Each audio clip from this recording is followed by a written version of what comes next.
Hey y'all, I got something that just troubles me a lot, and just really upsets me, and it's a shame, but I feel like what I'm saying. Why do African American people, mothers and fathers, seem like the first ones to be harsh when they need to be compassionate?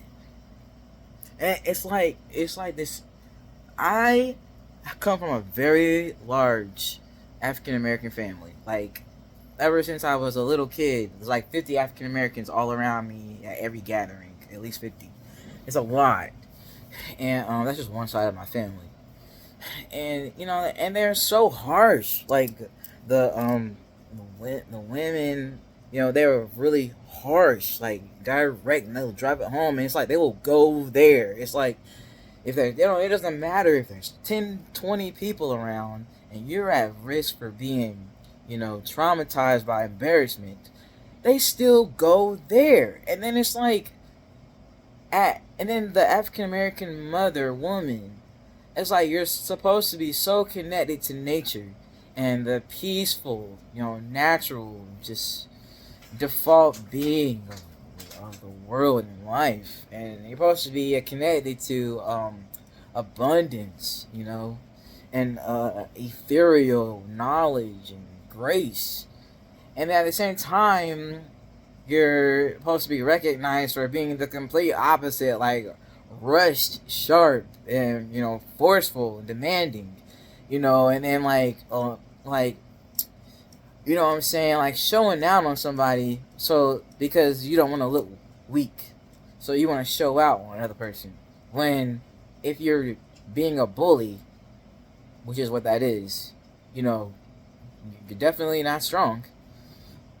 But I'm just like,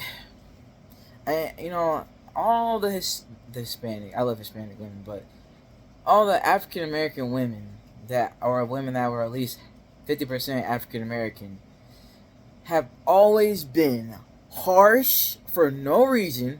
I mean, I was so involved with someone, I had an ex fiance who got into drugs, and withdrawals come with drugs, and so she would have her withdrawal moments. But even in those withdrawal moments, she did. It's like I've never had to leave her from, unless she was like going through withdrawal. I never had to separate myself from her physically to spare myself of unnecessary pain. Like if she was going through withdrawal, she'll get an attitude like anyone else is going through withdrawal. That's being a bitch too.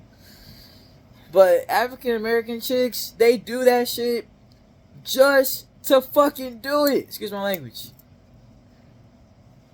African American chicks, they do that stuff just to do it.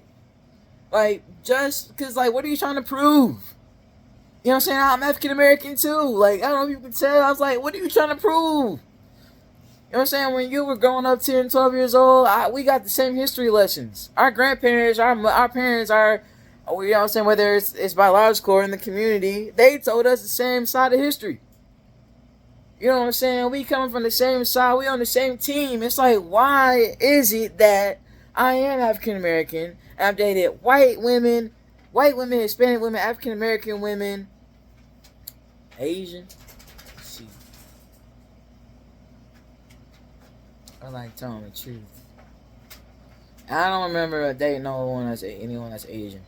It's a lot of white girls mainly.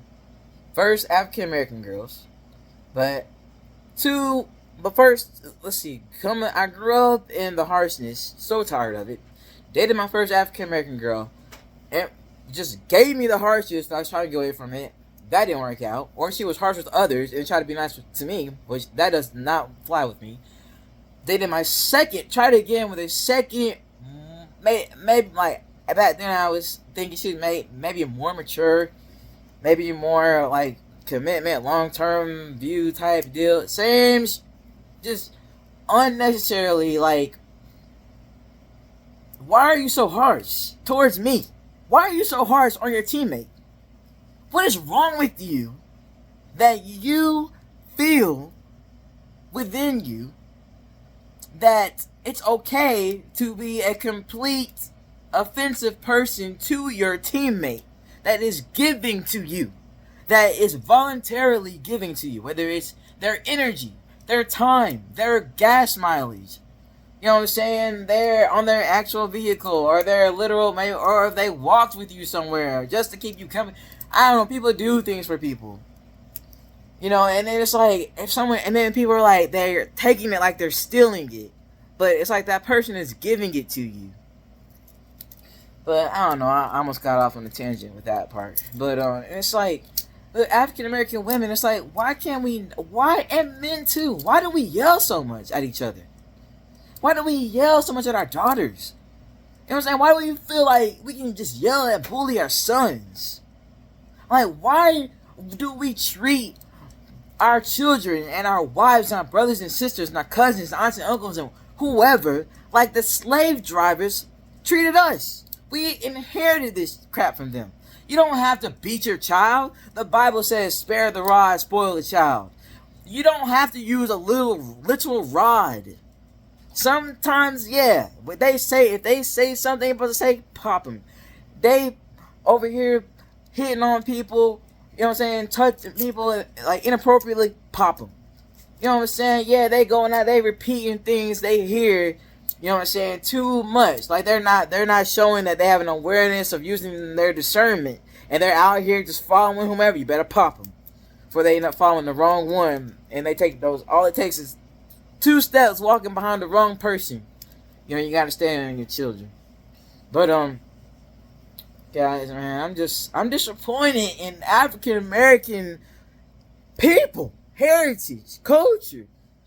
Like, I'm disappointed in it. It's like I'm not even claiming that part of myself right now. Like right now, I'm claiming my African roots.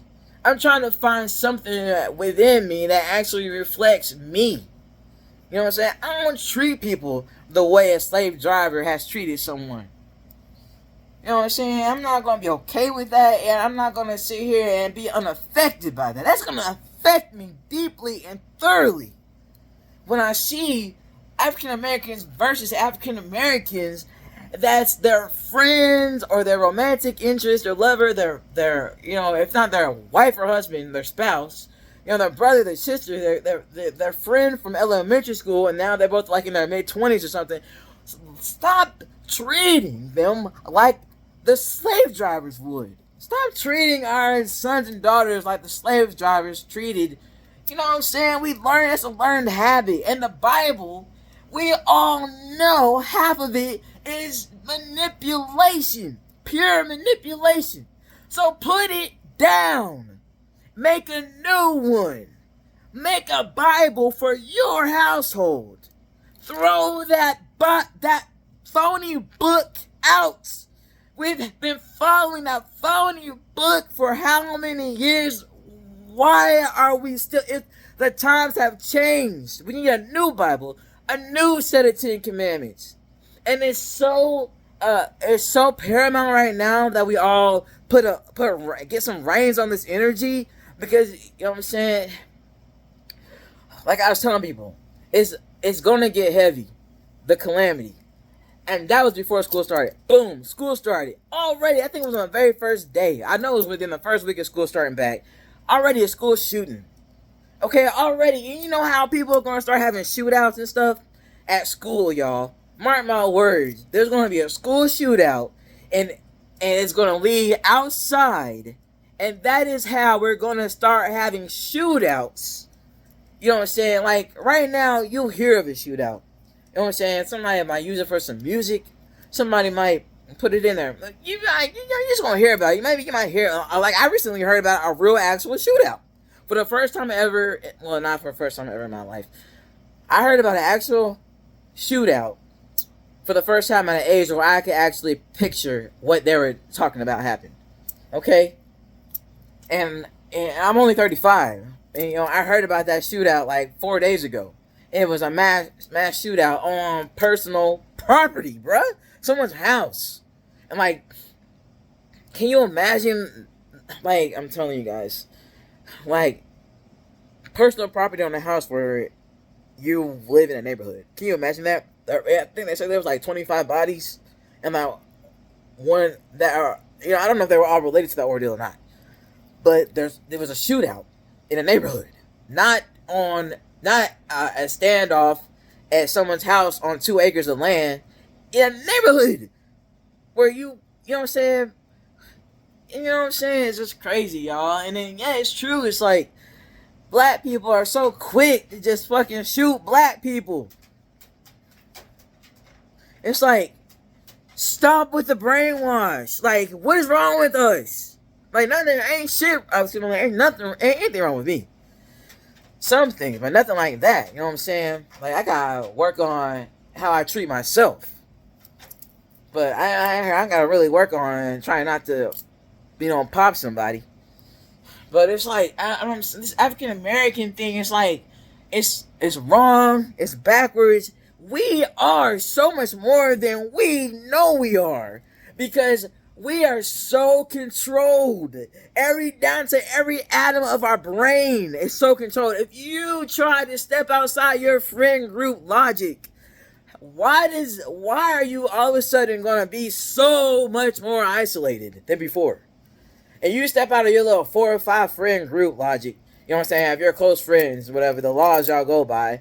Why is it that you've distanced yourself from them, and now it's 2 weeks later and you're still in this like deep isolation?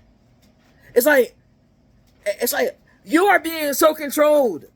Like, and I'm conscious of this. I'm not being controlled. I am so excited, guys. Finally, I got the money I've been trying to get all this time that I deserve. And I have time to my hands, which is amazing. So now I'm basically buying everything, all the things I tried to buy.